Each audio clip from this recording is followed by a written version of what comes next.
On a cold night in June 1962, three men slipped into the dark waters of San Francisco Bay and disappeared into legend. Alcatraz Federal Penitentiary, the prison that had declared itself escape-proof, was about to be humiliated. What followed became one of the most enduring mysteries in criminal history. But the escape itself was only the final act of a long, patient, and brilliantly calculated plan. This is the story behind the plan to escape Alcatraz. To understand the brilliance of the escape, you first have to understand the place they were trying to escape from. Alcatraz Island sat like a jagged rock in the middle of the bay, surrounded by freezing water, violent currents, and constant fog. The prison housed the most dangerous and unmanageable inmates in the federal system. The message was simple: if you caused trouble anywhere else, you were sent to Alcatraz. And once you arrived, you were not expected to leave alive. The waters around the island were the true gods. Even experienced swimmers feared the powerful tides and near-freezing temperatures. In winter, the water could drop to just above 40 degrees Fahrenheit. At those temperatures, a man could lose muscle control in minutes. For decades, the prison's reputation grew stronger with every failed attempt and every body recovered from the bay. Daily life on Alcatraz was built on absolute routine. Inmates lived alone in narrow concrete cells. Silence ruled the nights. Every movement was observed. The sound of keys, boots, and iron doors echoed endlessly through the cell house. There was no privacy, no freedom, and no escape in sight. Or so it seemed. Into this fortress walked Frank Lee Morris in January of 1960. Morris was not physically powerful, but he possessed something far more dangerous to a high-security prison: an extraordinary intelligence. His IQ was reportedly well above average, and his criminal life had already shown a pattern of escapes and clever schemes. While other inmates relied on brute force or desperation, Morris relied on patience and precision. Within months, Morris began to quietly study Alcatraz itself. He memorized guard routines, listened to the sound of footsteps in the cell house, and observed the way the air vents in his cell slowly corroded under constant exposure to moist ocean air. The prison was not indestructible. It was old, decaying, and full of weaknesses waiting to be exploited. Morris soon met two brothers who shared both his desire for freedom and his willingness to take impossible risks. John and Clarence Anglin had grown up swimming in the frigid rivers of Michigan, working the water as children and teenagers. They had already attempted escape once together before arriving at Alcatraz. Unlike most inmates, the Anglin brothers were not terrified of the ocean. They respected it, but they believed they could survive it. The three men were placed in neighboring cells at the back of the main cell house. This location would prove to be the single most important stroke of luck in the entire escape. Behind their cells ran a narrow, unguarded utility corridor. The only thing separating the prisoners from this unused space was a crumbling concrete wall, with a small air vent no larger than a paperback book. Every night after lights out, Morris began to test the concrete around his vent using a simple tool. Alcatraz inmates were allowed to play music as part of the prison's rehabilitation program, and Morris chose the accordion. What the guards did not know was that the instrument's metal parts were slowly being converted into digging tools. With tiny scrapes each night, he began to widen the vent. It was slow, exhausting work. The men could only dig during the short window between lights out and the next guard check. Dust had to be carefully hidden inside pockets and disposed of during the day in the prison yard. Any strange noise had to be covered by music, coughing, or the distant sounds of other inmates shifting in their sleep. One mistake would have ended everything. As Morris advanced, the Anglin brothers followed the same method in their own cells. Night after night, the vents slowly grew wider. What began as a small opening soon became a hole large enough for a man to squeeze through. But the corridor behind the cells was only the beginning. Even if they could reach it, they would still face locked doors, open rooftops, searchlights, and the freezing bay itself. The next phase of the plan was even more ambitious. They would need to build a boat. Using only stolen raincoats from the prison laundry, the men began to assemble something never before attempted inside Alcatraz. Over the course of nearly a year, they stitched together more than 50 rubberized raincoats using heated steam pipes to seal the seams. The result was a 6-by-4-foot inflatable raft, light enough to carry but sturdy enough, they hoped, to keep them afloat. They also created makeshift life vests from the same materials. A small concertina-like device was fashioned to inflate the raft, built from stolen parts of a vacuum cleaner. Everything was assembled in pieces and hidden in the utility corridor above their cells, safely out of sight. Food was quietly stockpiled whenever possible. Extra bread and small rations were dried and hidden as emergency supplies. Even the smallest details were debated and rehearsed in whispers. Every movement would need to be calculated. Every second would matter. To conceal the widening holes in their cell walls, Morris came up with one of the most famous elements of the entire escape: the dummy heads. Using soap stolen from the prison barbershop, toilet paper, and toothpaste, the men sculpted realistic human faces. Hair gathered from the barbershop floor was carefully attached. The heads were painted with flesh tones using art supplies from the prison workshop. Each night, the fake heads were placed on the men's pillows beneath their blankets. From a distance, under dim cell house lighting, they looked perfectly real. God saw 3 men sleeping peacefully. In reality, behind the walls, the escape plan was reaching its final stage. By the spring of 1962, everything was ready. The vents were wide open. The raft and vests were hidden and complete. The guard routines were fully memorized. Only one obstacle remained: timing. The escape could only succeed on a night when conditions were perfect. The men needed low visibility, reduced moonlight, and a current that would carry them toward their intended destination rather than into open ocean. That night came on June 11, 1962. As the final lights-out call echoed through the cell house, Morris and the Anglin brothers made their move. One by one, they slipped their dummy heads into position. Then they squeezed through the holes and climbed into the utility corridor, carrying their carefully folded raft and vests. A 4th man, Alan West, had been part of the plan, but his vent was not wide enough. Desperate and panicked, he struggled for hours to free himself. By the time he finally broke through the wall, the others were gone. The plan moved forward without him. Morris and the Anglins climbed a series of pipes to reach the roof of the cell house. They ventured into the open air, avoiding searchlights and moving like shadows across the roof. The wind was cold, the island silent. Every step echoed danger. At the island's edge, they inflated their raft, quietly, carefully, knowing that a single mistake would mean instant capture or death. The rubber stretched. The seams held. The raft took shape beneath their trembling hands. At approximately 11:30 p.m., they pushed off into the black water of the bay. And then, they vanished. The following morning, guards discovered the dummy heads and raised the alarm. The island was locked down. The bay was scoured by boats, helicopters, and divers. For days, the search expanded across miles of open water. Debris was recovered, including fragments of rubber and a small piece of plywood used as a paddle. Bits of personal property belonging to the Anglin brothers eventually surfaced. A wallet, a photograph, items that suggested the raft had failed. But no bodies were ever recovered. No footprints were found beyond the shoreline. The ocean kept its secrets. Officially, the government concluded that the men drowned in the bay. The waters were too cold. The currents too violent. Survival was classified as nearly impossible. The case was closed. But the mystery never died. The families of the Anglin brothers told a different story. In the years following the escape, their mother received flowers every Mother's Day from unknown senders. The brothers' relatives claimed they had received secret communications from South America. In 1975, a photograph allegedly surfaced in Brazil showing 2 men who closely resembled the Anglin brothers. They were standing together on a dusty street, decades older, but unmistakable. Frank Morris never had a confirmed trace after that night.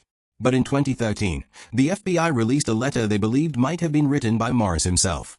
The author claimed he had survived the escape, lived underground for years, and was suffering from cancer. He offered to turn himself in for medical care in exchange for a reduced sentence. The letter was never fully verified, and Morris was never found. Why does this escape continue to haunt history? Because it sits at the intersection of impossibility and evidence. On one side stands the brutal reality of the bay's waters. On the other stands a trail of clues that refuse to vanish. The escape plan was too careful, too detailed, and too well executed to be dismissed as a desperate suicide attempt. Experts remain divided. Some insist the men could never have survived. Others point to changing tide patterns that may have carried the raft safely toward shore. New models of the bay currents continue to reshape the debate. With each new study, hope flickers and doubt returns. Whether Morris and the Anglin brothers drowned in the darkness or lived out quiet lives in freedom may never be fully known. What is certain is that they did the impossible. They broke the psychological grip of Alcatraz. They proved that even the most secure prison on Earth could be defeated with patience, intelligence, and quiet determination. Today, Alcatraz stands as a tourist destination. Visitors walk through silent cell blocks and stare at the rusted vents where 3 men once carved a doorway to legend. The cells are quiet now, but the question still echoes through them. Did they make it? And perhaps that uncertainty is the real legacy of the escape. Not the raft, not the dummy heads, not the carved concrete walls, but the enduring idea that even the most carefully constructed cage can be challenged by the human will to be free. This was not just an escape. It was a message sent across the water, carried on fog and rumor and unanswered questions. And more than 60 years later, the mystery of Alcatraz remains unsolved. In recent years, the case has been officially reopened more than once, driven by new forensic methods and renewed public interest. Researchers have tested fragments of the original raft materials. Oceanographers have recreated the bay's exact conditions using modern computer simulations. Even satellite imagery and coastal erosion studies have been analyzed for long-forgotten clues. Yet every apparent breakthrough seems to lead only to more unanswered questions. The escape has transformed from a criminal investigation into a cultural legend, inspiring books, films, documentaries, and endless online debates. Each generation believes it may finally solve the mystery, and each generation is left with the same haunting uncertainty that began in 1962. Scholars, journalists, and amateur investigators continue to chase rumors across oceans and continents, hoping one day to uncover definitive proof of survival or death. Until that moment arrives, the story remains suspended between fact and legend, forever balanced on the thin line between what is known and what is believed. The questions refuse to rest forever. The disappearance of Frank Morris and the Anglin brothers triggered one of the most intense manhunts in American prison history. Within hours of discovering the dummy heads in the cells, Alcatraz was transformed from a silent island fortress into a frantic search headquarters. Sirens howled across the bay. Searchlights cut through fog and darkness. Boats formed sweeping patterns across the water as helicopters circled overhead. The United States government had lost 3 prisoners from its most secure prison, and the embarrassment was immediate and absolute. The first assumption was simple: the men had drowned. It fit the logic authorities had relied on for decades. The water was too cold. The currents were too violent. Survival was considered statistically impossible. But the lack of bodies complicated that conclusion. In previous escape attempts, corpses usually surfaced within days. Now, as the hours turned into weeks, the bay remained silent. Divers searched the sea floor near Alcatraz, battling freezing temperatures and dangerous visibility. Coast Guard crews expanded the search radius mile by mile. Civilian boats were recruited. Nearby islands were combed. Not a single human trace appeared. The only items recovered were fragments, rubber pieces believed to be torn from the raft, and a wooden paddle drifting near the Golden Gate. These discoveries seemed to support the drowning theory, yet none of it was definitive. Inside the prison system, panic quietly spread. Alcatraz had been built as a symbol of total control. The escape shattered that illusion. Within months, officials began to reconsider whether the aging facility was still viable. Just a year later, in 1963, Alcatraz Federal Penitentiary was permanently closed. Though the decision was officially blamed on high maintenance costs, many believed the escape played a decisive role. The myth of the inescapable prison had been broken. But as the government moved on, the families of the missing men did not. The Anglin parents insisted their sons were still alive. They pointed to small but strange details: Christmas cards that arrived with no return address, whispered rumors from distant relatives, and the annual delivery of flowers to their mother on Mother's Day. To the FBI, these stories were emotional coping mechanisms. To the family, they were proof. In 1975, a grainy photograph surfaced that reignited everything. The image, allegedly taken in Brazil, showed 2 men standing on a dusty street near a rural farmhouse. They looked older, heavier, weathered by time, but the resemblance to John and Clarence Anglin was striking. Facial analysis experts disagreed on whether the match was credible, but the possibility was enough to resurrect global interest. If the Anglins had survived and fled to South America, it meant the greatest prison escape in history had succeeded completely. Frank Morris remained even more elusive. He had no close family pushing public claims of survival. No confirmed sightings ever emerged. Yet in 2013, more than 50 years after the escape, the FBI revealed a letter that reopened the mystery yet again. The author claimed to be Morris himself, writing from somewhere in California. He stated that he had survived the escape, lived quietly for decades, and was now dying of cancer. In exchange for medical care, he offered to turn himself in. Forensic experts examined the handwriting, the phrasing, and even the scientific claims made in the letter. No conclusion was ever confirmed. The FBI ultimately announced that the investigation into the escape would be mothballed, transferring the case to the U.S. Marshals Service for long-term review. Once again, the official story drifted back into uncertainty. As the years passed, a new generation of researchers began approaching the escape from a different angle: science. Oceanographers studied historical tide data from the night of June 11, 1962. Computer models were created to simulate the precise current patterns at the exact hour the raft entered the water. These models produced a startling result. If the men launched at the correct minute, the current may have pulled them not out to sea, but toward the Murrin Headlands, a stretch of rugged coastline accessible to a strong swimmer. This discovery transformed the discussion. The escape might not have been a gamble against nature after all. It might have been calculated down to the minute. If Morris had studied the tides as carefully as he studied the prison guards, the escape could have been not just bold, but surgically precise. Searches of the Murren headlands were conducted decades later using better technology. Cadaver dogs, soil scanners, and aerial imaging were deployed. Nothing was found. No remains. No burial sites. No physical evidence at all. Once again, the trail vanished. The deeper investigators dug, the more complex the story became. Rumors placed the Anglins in Brazil, Argentina, and Paraguay. Other claims suggested Morris had lived under an assumed name in the American Midwest. Each rumor carried a witness. Each witness carried doubt. Memory faded, faces blurred, and truth grew harder to isolate with every passing year. The escape began to take on a new identity, not just as a prison break, but as a cultural mirror. For some, Morris and the Anglins were criminals who exploited a weakness and paid for it with their lives.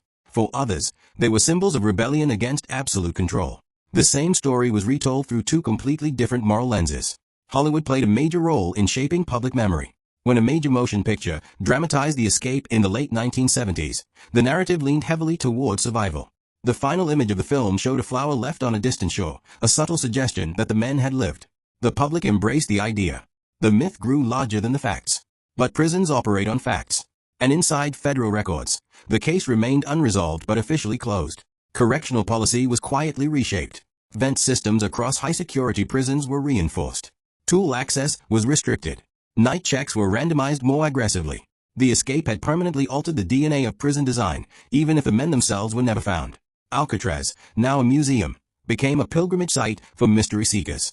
Tour guides pointed to the exact vents where Morris and the Anglins cut their escape routes. Visitors touched the cold concrete, standing inches from the very floors that brought down the most feared prison in America. In the gift shops, postcards asked the same question the world still asks: did they make it? The answer remains locked somewhere between science and silence. In recent years, independent researchers have gathered tide charts, family testimonies, satellite maps, and declassified documents into massive digital archives. Communities of investigators now analyze the escape with tools that didn't exist in 1962. Algorithms reconstruct possible travel routes. Weather records are cross-checked against ocean drift patterns. Artificial intelligence even maps how long a body or raft fragment would realistically remain afloat under specific conditions. And still, no definitive ending appears. One of the most compelling arguments for survival comes from what was not found. No bodies. No bones. No confirmed human remains tied to the escape. In decades of bay activity, storms, dredging, and coastal erosion, nothing conclusive has ever been recovered.